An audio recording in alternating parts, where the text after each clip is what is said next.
গঙ্গার জল ঢুকে প্লাবিত মালদার একের পর এক গ্রাম। জলের তোড়ে ভেঙে গুঁড়িয়ে গিয়েছে কালভার্ট। ভয়াবহ বন্যা পরিস্থিতির মুখে মালদার ভূতনির কেশপুর কালুটোলায় ভাঙা বাঁধের অংশ দিয়ে তীব্র বেগে গঙ্গার জল ঢুকে পড়ায় জলবন্দী হয়েছে 4টি গ্রাম।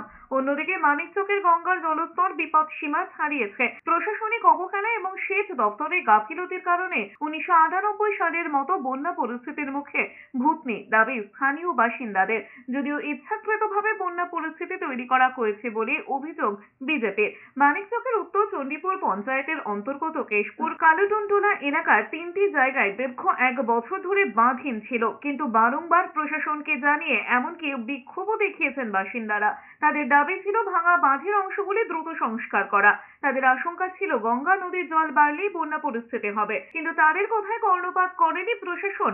তবে পরিস্থিতি বেগতিক দেখে জরুরি ভিত্তিতে ভাঙা বাঁধের অংশে বালির বস্তার মাধ্যমে কাজ করেছিল সেচ দপ্তর, কিন্তু প্রতিনিয়ত বৃষ্টি এবং লাগাতার জলস্তর বাড়ার কারণে এদিন বালির বস্তা ভেঙে জল প্রবেশ করে। ভয়ঙ্কর দুর্বিষহ বন্যার পরিস্থিতি, সরকারের নেগলিজেন্সিতে এই বাঁধটাকে আজকে ভূতনির জল ঢুকছে। সরকারের চেষ্টা ত্রুটি না থাকতো, চেষ্টা থাকতো, তাহলে এটা বাঁধ কোনো সময় ভাঙতো না।